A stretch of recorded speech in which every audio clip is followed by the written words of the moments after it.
This is the reading for Good Friday. Pilate then took Jesus and scourged him. And the soldiers twisted together a crown of thorns, and put it on his head, and put a purple robe on him. And they began to come up to him and say, "Hail, King of the Jews!" and to give him slaps in the face. Pilate came out again and said to them, "Behold, I am bringing him out to you, so that you may know that I find no guilt in him." Jesus then came out, wearing the crown of thorns and the purple robe. Pilate said to them, "Behold the man." So when the chief priests and the officers saw him, they cried out, saying, "Crucify! Crucify!" Pilate said to them, "Take him yourselves and crucify him, for I find no guilt in him." The Jews answered him, "We have a law, and by that law he ought to die, because he made himself out to be the Son of God." Therefore, when Pilate heard this statement, he was even more afraid. And he entered into the praetorium again and said to Jesus, "Where are you from?" But Jesus gave him no answer. So Pilate said to him, "You do not speak to me? Do you not know that I have authority to release you, and I have authority to crucify you?" Jesus answered, "You would have no authority over me unless it had been given you from above. For this reason, he who delivered me to you has the greater sin."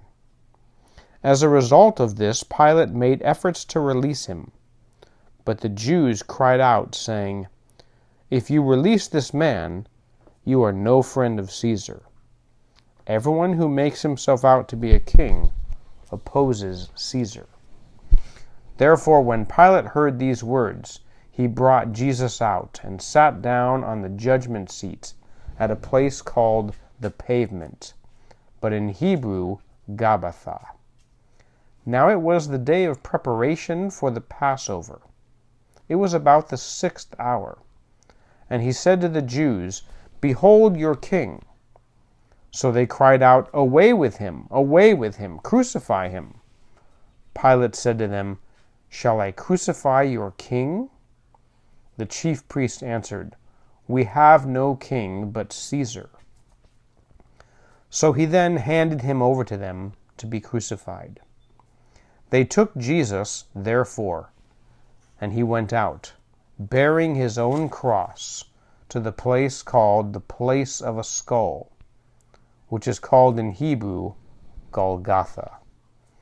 There they crucified him, and with him 2 other men, one on either side, and Jesus in between. Pilate also wrote an inscription and put it on the cross. It was written, "Jesus the Nazarene, the King of the Jews." Therefore many of the Jews read this inscription, for the place where Jesus was crucified was near the city, and it was written in Hebrew, Latin, and in Greek. So the chief priests of the Jews were saying to Pilate, "Do not write the King of the Jews, but that he said, 'I am King of the Jews.'"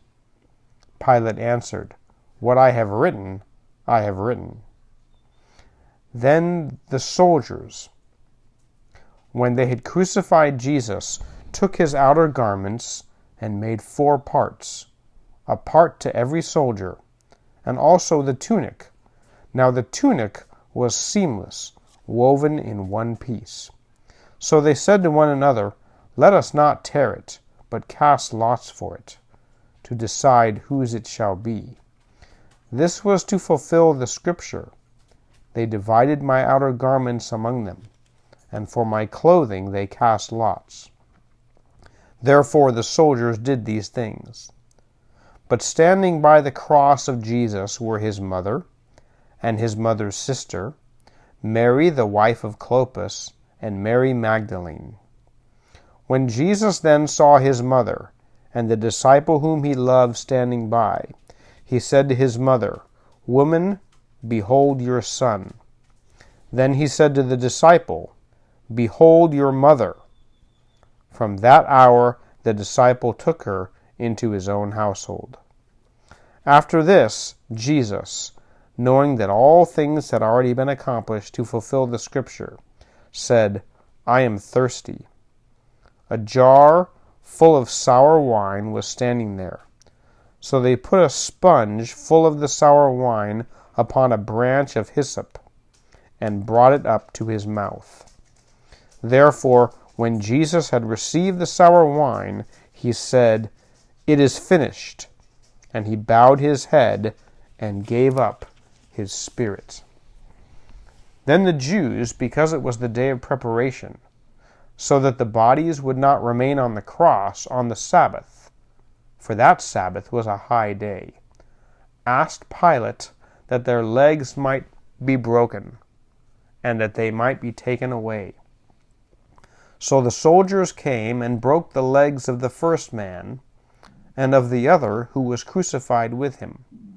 But coming to Jesus, when they saw that he was already dead, they did not break his legs.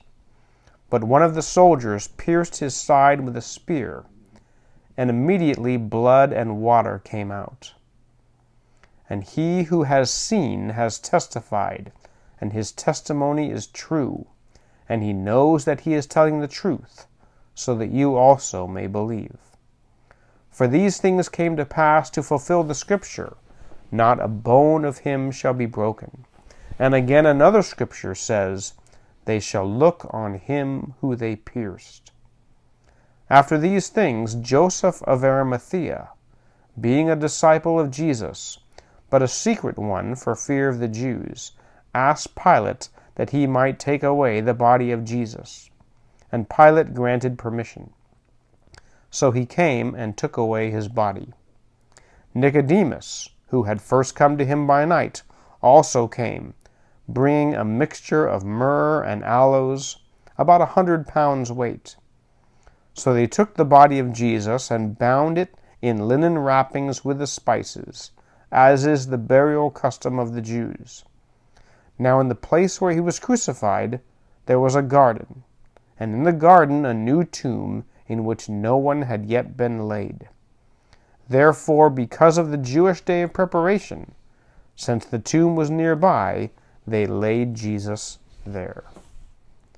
John 19, 1 through 42.